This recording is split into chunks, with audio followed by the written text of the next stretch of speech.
শিক্ষামন্ত্রী, আপনি যাদেরকে ফার্মের মুরগি বলছেন, এই ফার্মের মুরগিরা রাস্তায় এসেছে বলে আজকে শিক্ষামন্ত্রী হয়েছেন। এই ফার্মের মুরগিরা রাস্তায় নেমে এসছে বলেই শিলং থেকে এসে সংবিধান বিশেষজ্ঞ হয়েছে। এই ফার্মের মুরগিরা রাস্তায় এসেছে বলেই আজকে লন্ডন থেকে এসে বাংলাদেশের প্রধানমন্ত্রিত্ব করছে।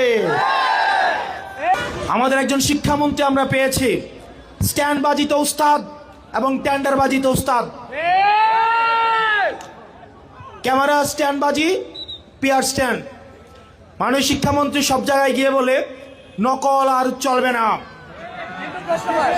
2026-এর শিক্ষার্থীরা আপনাদেরকে দেখিয়ে দিচ্ছে এই স্ট্যান্ড বাজি আর বাংলাদেশে চলবে না। হাঁটু সমান পানিতে, বুক সমান পানিতে 2026 সালের HSC পরীক্ষার্থীদের আপনি ডুবিয়ে ডুবিয়ে আপনি পরীক্ষা দিতে বাধ্য করেছেন। এবং একটা পরীক্ষার প্রশ্ন আপনি প্রণয়ন করেছেন। আপনি পরীক্ষার প্রশ্নের মধ্যে 2টা সৃজনশীলে আপনি ভুল দিয়ে রেখেছেন।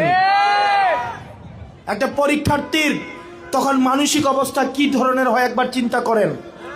সে যখন দেখে প্রশ্নপত্রে ভুল, সে যখন নিজে চেষ্টা করে পরীক্ষায় উত্তর মিলানো, পরীক্ষা দিয়ে এসে হয়তো বুঝতে পারে প্রশ্নপত্রে ভুল, সে যখন উত্তর মিলাতে পারে না, তখন পরীক্ষার মধ্যে কি ধরনের মানসিক অবস্থা তৈরি হয় একবার চিন্তা করেন। আপনারা একবার দুঃখ প্রকাশের প্রয়োজন বোধ করলেন না, বরং এই শিক্ষার্থীদেরকে আপনারা বলছেন মাদকাসক্ত। এই শিক্ষামন্ত্রী, আপনি যাদেরকে ফার্মের মুরগি বলছেন, এই ফার্মের মুরগিরা রাস্তায় এসেছে বলে আজকে শিক্ষামন্ত্রী হয়েছেন। এই ফার্মের মুরগিরা রাস্তায় নেমে এসছে বলেই শিলং থেকে এসে সংবিধান বিশেষজ্ঞ হয়েছে।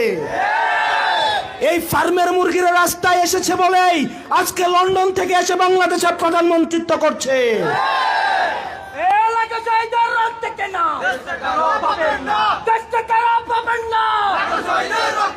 শিক্ষামন্ত্রীকে বলবো, শিক্ষার্থীরা গিনিপিগ নয়। শিক্ষার্থীদেরকে নিয়ে এক্সপেরিমেন্ট বন্ধ করুন। কিছুদিন পর পর একটা জিনিস ইচ্ছা হয়, আপনারা সেটা তাদের উপরে চাপিয়ে দেন, শিক্ষার্থীদের উপরে চাপিয়ে দেন। এই শিক্ষার্থীদের আপনাদের এক্সপেরিমেন্টাল টুল না, যে যখন ইচ্ছে তাদেরকে নিয়ে এক্সপেরিমেন্ট করবেন, এক্সপেরিমেন্ট ফেল করলে আবার সে এক্সপেরিমেন্ট তুলে নেবেন।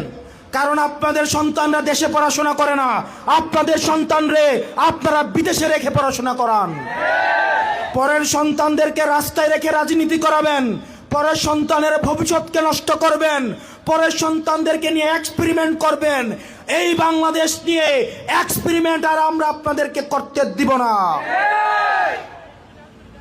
2026 সালের HSC পরীক্ষার্থীদের প্রতি সংবেদনশীল আচরণ করার অনুরোধ করব। না হয় এই শিক্ষার্থীরা যদি রাস্তায় নেমে দৃঢ় অবস্থান নেয়, আপনার পাটাতন যে শক্ত না, এই অর্ধবেলা আন্দোলনেই সেটা বোঝা গিয়েছে।